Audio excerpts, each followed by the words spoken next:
할렐루야. 하나님의 크신 사랑이 이 새벽에 우리 가운데 가득한 줄 믿습니다.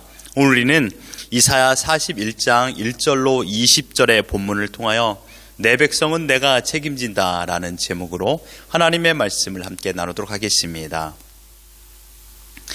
이사야 41장은 우리가 좋아하는 말씀이 가득합니다. 왜냐하면 역사의 주관자 하나님의 절대 주권으로 하나님 자신의 백성들을 구원하여 주실 것을 약속하여 주셨기 때문입니다.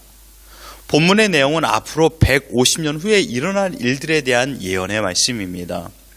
이스라엘의 현 시점은 어떻습니까? 하나님을 반역하고 자기 멋대로 살기를 원했던 자들입니다. 먼저 온전히 하나님을 섬겨야 될 종교 지도자들이 하나님의 뜻을 떠났습니다. 하나님께서 원하지 않는 제사를 드렸죠. 이사야 1장 11절과 12절을 보면 여호와께서 말씀하시되 너희의 무수한 재물이 내게 무엇이 유익하뇨?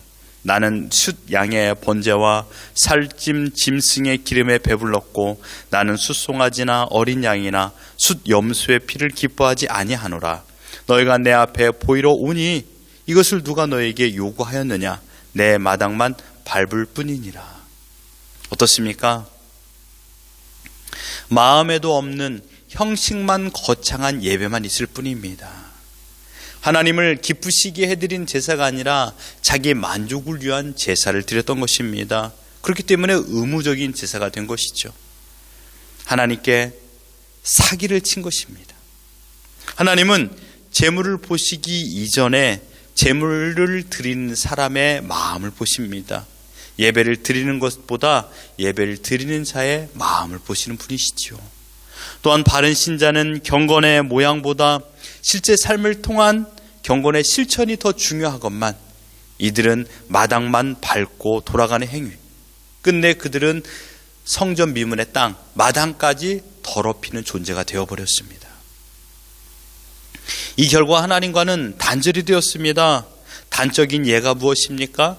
하나님께 기도를 한다 할지라도 하나님께서는 그 기도에 응답하지 않는 것입니다. 이스라엘에게 기도가 없었을까요? 아닙니다. 기도는 있었습니다. 그러나 그 기도는 하나님의 뜻을 이루는 기도가 아니었습니다. 하나님의 마음에 합한 기도가 아니었습니다. 하나님을 기쁘시게 드린 기도가 아니었습니다. 하나님을 이용하려는 기도였으며 자기 만족을 위한 기도였습니다. 하나님께서는 많은 선지자를 통하여 회개하고 돌아오라 라고 강권적인 메시지를 전달했습니다. 죄를 떠나 하나님께 돌아오라. 그래야면 용서해 주겠다. 지금 이사야를 통하여서 동일하게 말씀하고 있습니다. 너희가 돌아오라. 돌아오면 살리라. 하지만 이스라엘의 참혹한 실상은 이사야 1장 21절에 보면 신실하던 성읍이 어찌하여 창기가 되었는고 정의가 거기에 충만하였고 공의가 그 가운데 거하였더니 이제는 살인자들 뿐이로다. 하나님의 온전한 통치가 있을 때는 신실하였고 공의가 가득했습니다. 그러나 하나님이 떠난 그 자리에는요, 불순종이 가득했습니다. 하나님의 영광이 더 이상 거기에 머물지 않았습니다. 가장 무서운 것이죠. 하나님의 영광이 떠난 인생입니다. 바라옵기는 여러분의 가정들마다, 여러분의 인생들마다 하나님의 영광이 충만히 머물기를 주님의 이름으로 축원합니다. 그런 마음의 상태가 되길 소망합니다. 하나님은 지속적으로 회개하고 돌아오기를 원했지만 그들은 거부하고 하나님을 멀리하고 있었습니다. 끝내 북이스라엘은 하나님을 거역한 채 722년 아수르에게 멸망을 당하게 되었습니다. 이제 남아있는 남유다를 향하여 동일한 메시지를 전달하고 있습니다. 이 상황 가운데 이사야는 남유다에게 외치고 있습니다. 회개하고 돌아오지 아니하면 우리 또한 이방인의 손에 온전한 짓밟힘을 당하고 이방인의 손에 압제를 당하며 끝내 우리도 멸망하게 될 것이다 라고 말하고 있습니다. 하나님의 예언이니까 하나님의 예언대로 바벨론 포로가 되는 것이 우리의 운명이 아닌가? 그렇다면 우리는 그 운명을 벗어날 수 없으니 그냥 이렇게 살겠다라고 말하는 것이 아닙니다. 회개하고 돌아오면 모든 것을 용서해 주겠다라는 더 강력한 메시지가 담겨져 있는 것입니다. 이사야 1장 18절을 보십시오. 여호와께서 말씀하시되 우리가 서로 변론하자. 너희의 죄가 주홍 같을지라도 눈과 같이 이어질 것이요 진홍같이 붉을지라도 양털같이 희게 되리라. 모든 죄를 용서해 주시겠다라고 하나님께서 약속하여 주셨습니다. 그리고 오늘 한 가지 더 약속하고 계십니다. 그것은 구원의 회복입니다.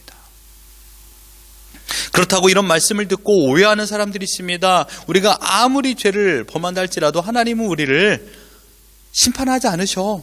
우리를 구원하기로 작정하신 분이기 때문에 그래서 마음대로 살아가는 자들이 있습니다. 여러분, 우리에게 면죄부를 준 것이 아닙니다. 우리를 구원하여 주시겠다는 하나님의 작정이라는 것입니다. 그렇기 때문에 우리는 마음껏 살고 싶어도 살 수가 없습니다. 왜냐하면 내주하신 성령 하나님께서 우리를 인도하시기 때문이죠. 여러분, 이 구원을 베푸신 하나님의 존재를 우리는 생각해 봐야 됩니다. 4절을 보십시오. 이 일을 누가 행하였느냐? 누가 이루었느냐? 누가 처음부터 만대를 불러내었느냐? 여호와라. 처음에도 나중에도 있을 자에게도 내가 곧 그의 근이라 라고 말하고 있습니다. 지금 있는 나요, 지금 있는 사람, 앞으로 있을 사람, 모든 인생 가운데 내가 그들과 함께 하겠다라고 말씀하고 있습니다. 세상의 역사를 주관하시는 분이 누구십니까? 바로 하나님이라고 자신이 말씀하고 있습니다. 지금까지 지나간 시간, 지금이라는 시간, 앞으로 마주할 시간, 이 모든 시간을 만드신 분이 하나님이십니다. 하나님은 시간을 다스리는 분 이전에 시간을 만드신 분입니다. 얼마나 멋진 고백입니까? 시간을 만드신 하나님. 그 하나님께서 우리를 구원의 자리로 인도하여 주시겠다라고 약속하고 계십니다. 하나님께서는 하나님의 백성 중심으로 세상의 역사를 써내려 가셨습니다. 강대국의 손을 들어서 세상을 이끄신 적이 단 한 번도 없습니다. 오직 하나님의 백성으로 온 세상을 통치하고 계십니다. 하나님의 관심은 각 시대마다 각 지역마다 살아가는 하나님의 백성들에게만 있습니다.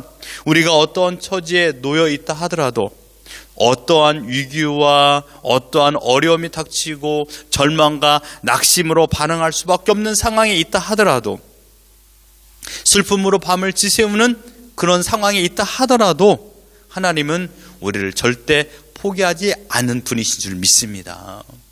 10절을 보십시오. 아주 아름다운 말씀입니다. 두려워하지 말라. 내가 너와 함께함이니라. 놀라지 말라. 나는 내 하나님이 됨이니라. 너를 굳세게 하리라. 참으로 너를 도와주리라. 참으로 나의 의로운 오른손으로 너를 붙들리라. 아멘. 이 말씀보다 더 위대하고 강력하고 확신을 주는 말씀이 어디 있겠습니까? 왜 하나님께서 우리와 함께 하십니까?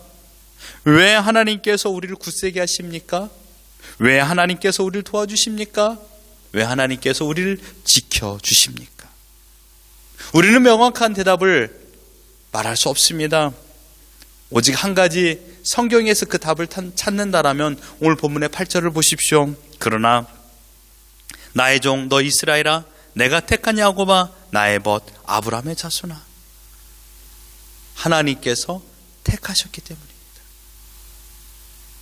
우리가 어떠한 하나님 앞에 아름다운 모습과 사랑스러운 모습을 했는지 안 했는지도, 아니 하기도 전에 하나님께서 우리를 선택하여 주셨기 때문에, 우리가 하나님의 백성이 되었기 때문에 하나님께서 우리를 책임져 주신다라고 말씀하고 있습니다. 더 이상의 이유는 없습니다. 하나님께서 지금 이사를 통하여 선포하고 계십니다. 내 백성은 내가 책임진다. 믿습니까? 아무리 버러지 같은 모습이랄지라도 본문 14절을 보십시오. 버러지 같은 너 야곱아, 너희 이스라엘 사람들아, 두려워하지 말라. 나 여호와가 말하노니 내가 너를 도울 것이라. 내 구속자는 이스라엘의 거룩한 이인이라. 아멘. 아무리 버러지같이 산다 할지라도 하나님의 택한 백성은 하나님께서 책임지신다라고 약속하여 주셨습니다. 사랑하는 성도 여러분, 광야에 길을 내시고 사막에 강을 내시는 분이 하나님이십니다. 본문 18절을 보십시오. 내가 헐벗은 산에 강을 내며 골짜기 가운데 샘이 나게 하며 광야가 모치 되게 하며 마른 땅이 샘근원이 되게 할 것이며 라고 말씀하셨습니다. 얼마나 아름다운 하나님의 위대함을 표현한 말씀입니까? 현실의 어려움으로 두려움이 없을 수는 없습니다. 항상 우리의 인생은 두려움과 함께 공존하고 있죠. 그럴 때마다 오늘의 본문의 말씀을 기억하십시오. 기억나지 않거든 성경을 펴십시오. 읽으십시오. 내 마음으로 기억하는 것으로 끝내지 마시고 두려움에 떨고 있는 내 자신에게 말하십시오. 너 하나님의 사람아, 무엇 때문에 두려워하느냐? 무엇 때문에 염려하느냐? 놀라지 마라. 염려하지 마라. 너가 염려하지 않을 이유는 천지를 만드신 하나님께서 너와 함께 하시기 때문이다 라고 말씀하십시오. 창조자 하나님께서 이렇게 말씀하십니다. 내 백성은 내가 책임진다. 여러분이 하나님의 백성이십니까? 그렇다면 하나님의 약속을 믿으시길 바랍니다. 하나님은 하나님께서 맺은 언약을 결코 끊는 분이 아니십니다. 이스라엘 백성이 애굽 땅에 노예의 삶을 살았지만 아브라함의 약속을 하나님께서 잊지 않았습니다. 하나님의 때 하나님께서 노예 생활에서 자유를 허락하여 주셨습니다. 아무런 소망이 없이 보이는 현실 속에 있더라도 하나님께서 내 자신을 지켜주시겠다라고 약속을 해주신 이상 지금 내가 힘이 있어서 살아가는 것이 아니라 하나님께서 나에게 살 수 있는 힘을 공급하여 주심으로 우리는 살고 있습니다. 우리가 하나님을 찾기 이전에 하나님께서 우리를 먼저 찾으셨습니다. 창세전에 우리를 왜 선택하여 주었는지 우리는 알 길이 없지만 그러나 중요한 거 한 가지, 하나님께서 우리를 먼저 선택하여 주셨고 자녀 삼아 주셨다라는 사실입니다. 이것이 우리에게 말할 수 없는 은혜라는 것입니다. 이 은혜의 영역 아래 들어온 이상 하나님은 끝까지 우리를 책임져 주시는 분이십니다. 대통령도 어떠한 정치인도 우리를 책임질 수 없습니다. 오직 하나님만이 내 인생을 책임져 주십니다. 책임져 주신다라는 말은 우리와 함께 하시겠다는 말입니다. 우리를 떠나지 않겠다는 말입니다. 외로움과 슬픔과 괴로움과 눈물 나는 인생 가운데 내 곁에 계시겠다는 말입니다. 내 편이 되겠다는 말입니다. 왜냐하면 우리는 하나님의 백성이기 때문입니다. 성경 중심의 주제는 단 한마디입니다. 내 백성, 내가 책임진다. 이 문장을 완성하기 위하여 예수님께서 이 땅에 오셔서 십자가에 죽으시고 3일 만에 부활하지 않았습니까? 아무리 멀리 오랜 시간 하나님을 잊은다 한들 하나님의 오래 참음과 하나님의 기억하심은 결코 변함이 없고 끝까지 우리를 기다리시며 우리가 오기만을 원하고 계신 하나님이십니다. 독생자 아들을 내어주시기까지 우리를 사랑하신 하나님이기 때문입니다. 이런 하나님의 사랑이 지금 우리 곁에 있습니다. 이 사랑으로 말미암아 우리가 가슴 뛰는 인생을 살고 있는 것입니다. 그러니 여러분 염려하지 마시고 두려워하지 마십시오. 사랑하는 성도 여러분, 내 백성은 내가 책임진다라고 약속하여 주셨습니다. 그 약속은 오늘도 유효합니다.